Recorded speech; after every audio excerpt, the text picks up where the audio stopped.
कोशिश करें कि ना खाएं, पर खा रहे हैं तो कोई अपराध भी नहीं है। लहसुन प्याज खाना कोई बुरी बात नहीं है। हाँ, तामसी होता है, इसीलिए लोग लहसुन प्याज को इग्नोर करते हैं। जैसे हमारे यहाँ मतलब यहाँ गौरी गोपाल अन्न क्षेत्र चलता है ना,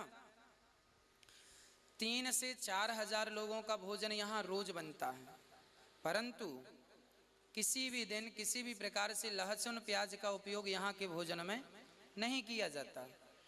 क्यों? क्योंकि लहसुन प्याज तामसी होता है।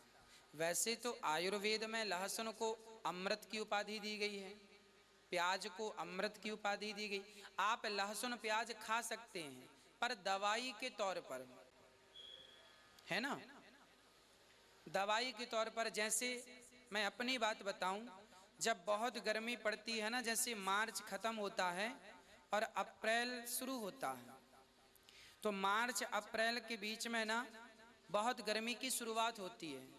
उस समय हमारी दादी, बड़ी माँ, नानी ये कहा करती है कि जेब में प्याज रख लो, थोड़ी सी प्याज जेब में रख लो तो लू नहीं लगती।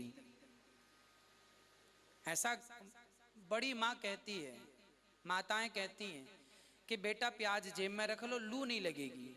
मतलब प्याज की तासीर इतनी ठंडी होती है कि आप गर्मी में, जैसे मजदूर वर्ग है, मजदूर वर्ग को तो प्याज खाना ही चाहिए, क्योंकि उन्हें दिन में काम करना पड़ता है धूप में। तो जो व्यक्ति धूप में काम कर रहा है वो प्याज खाए, पर स्वाद के तौर पर ना खाए, इस भाव से खाए कि मैं दवाई के तौर पे खा रहा हूं, ताकि लू की दवाई है ये लू की दवाई है। कोई पंडित भी है, मैं बताऊं सबकी, यदि कोई साधु भी है, पंडित भी है, कभी लहसुन प्याज नहीं खाता, परंतु कहा जाए, वैद्य जी कहें कि भाई आपको लू लग गई है, जरा सी प्याज नमक के साथ कच्ची वाली खा लो, तो खा लेने में क्या बुराई है, दवाई है वो। प्याज अमृत है, दवाई के तौर पर उपयोग करना चाहिए सबको, पर स्वाद के तौर पर ज्यादा नहीं। अति सर्वत्र वर्जयेत्, ज्यादा खाएंगे तो वो तामसी है, दुर्गंध रहती है प्याज में, है ना। और भगवान को भोग इसलिए नहीं लगती। लहसुन प्याज की उत्पत्ति कहाँ से हुई वो भी मैं आपको विस्तार से समझा दूं, ताकि लहसुन प्याज का यह खटका आपका बार बार का समाप्त हो जाए। ये जो लहसुन प्याज की उत्पत्ति है, जब समुद्र मंथन हुआ और उसमें अमृत निकला, तो अमृत को देवताओं ने पिया। मोहिनी भगवान बांट रहे थे, नारायण मोहिनी बनकर बांट रहे थे अमृत। एक राक्षस ने अमृत को पी लिया धोखे से, नाम था राहु। वो देवताओं का रूप बनाया और अमृत को देवताओं के बीच में खड़ा होकर पी लिया। अब जब भगवान को पता चला कि इसने अमृत पिया, तो तुरंत उसने अमृत पिया था कि कुछ बूंद अंदर गई, कुछ 2 बूंद उसके मुंह पे थी, और भगवान ने सुदर्शन से उसका सिर काट दिया। तो उसके गले से होती हुई वो बूंद जो पेट में जाने वाली थी, चूंकि गला कट जाने से पेट में इतनी स्पीड से भगवान ने सिर काट दिया कि पेट में ना जाकर वो अमृत की 2 बूंद जमीन पर गिर गई। अमृत की बूंद जमीन पर गिरने से 1 बूंद लहसुन हो गई, 1 बूंद से प्याज हो गई। एक्चुअली आयुर्वेद में इन्हें अमृत कहा गया है, दोनों को, लहसुन और प्याज को। परंतु चूंकि एक राक्षस के गले से गुजरी है तो ये झूठी है, इसीलिए ये भगवान को भोग नहीं लगती, क्योंकि ये एक राक्षस के गले की जूठन है। अमृत भले अमृत है वो, पर है तो राक्षस का जूठन, इसीलिए वो भगवान को भोग नहीं लगती।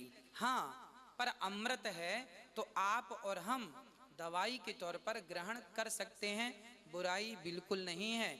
आप तुलसी की माला पहने हैं तो भी लहसुन प्याज दवाई के तौर पर ग्रहण, बहुत सर्दी लग रही है तो आप एक काम करिए, जरा सा लहसुन भूंजिए आग में और भूंज करके बच्चों को खिला दीजिए। आप भी जरा लहसुन की 4-6 कली भूंज करके खा लीजिए। सर्दियों में शरीर गर्म रहता है, उससे सर्दी नहीं लगती, जल्दी बीमार नहीं पड़ता आदमी। बच्चों को तो लहसुन सरसों के तेल में भूंज करके और देते हैं, है ना। सर्दियों में तो बच्चों को लहसुन की माला बना के मम्मी पहना देती है। तो ये सब दवाई के तौर पर उपयोग होना चाहिए, स्वाद के तौर पर उपयोग वर्जित है। दवाई के तौर पर तो देखो गांव में ना कच्ची दारू जो कच्ची शराब होती है ना, वो भी 1 चम्मच शराब छोटे छोटे बच्चों को पिलाई जाती है। जो नवजात बच्चे हैं ना, महीने भर के, 4 महीने के, 8 महीने के, इन बच्चों को 1 चम्मच कच्ची दारू पिलाई जाती है, शराब। कच्ची दारू पिलाने से बच्चों को सर्दी जुकाम नहीं होता। गांव में पहले की परंपरा थी, बच्चों को कच्ची दारू पिला दी जाती, 1 चम्मच छोटे छोटे बच्चों को। क्या होता था उससे? सर्दी जुकाम नहीं होता था। ये सब चीजें दवाई हैं, पर लोगों ने इन्हें नशा बना लिया। एक उदाहरण के तौर पर आपको समझाता हूँ। पहले साइकिल पंचर होती थी तो साइकिल जो पंचर जोड़ने के लिए एक सिलोचन आता था। सिलोचन जानते हैं? ट्यूब की गोल गोल टिकिया बनाते, उसमें सिलोचन लगा के फिर जहां पंचर होता था उसमें चिपका देते, तो पंचर जुड़ जाता था। उसे सिलोचन जिससे चिपकता था वो सिलोचन कहलाता था, है ना। अब वो सिलोचन क्या होता है? पंचर चिपकाने का होता है। पर कुछ लोग ना सिलोचन को नशा में लेने लग गए, सिलोचन का धुआं लेने लग गए। तो थी तो वो दवाई पंचर जोड़ने की, पर तुमने उसका गलत इस्तेमाल किया और वो तुम्हारा नशा हो गया। ऐसे शराब, लहसुन, प्याज, ये सब आयुर्वेद में सब थी, पर लोगों ने इसका अधिक इस्तेमाल करने से ये सब नशा हो गया और बाद में इनको वर्जित करना पड़ा। जो देसी शराब बनती है वो महुए की शराब बनती है। महुआ, गांव गांव में ना महुआ होता है। महुआ जानते हैं? आप कुछ और बोलते होंगे। महुआ होता है, सर्दियों गर्मियों के टाइम पे वो गिरता है और फिर उसके सुखा के उसके भाप से जो शराब बनती है वह कच्ची दारू कहलाती है, और वह बच्चों को पिलाने से सर्दी जुकाम दूर होता है, पर वो नशे के तौर पर वर्जित है। दवाई के तौर पर इस्तेमाल है, नशे के तौर पर नहीं है।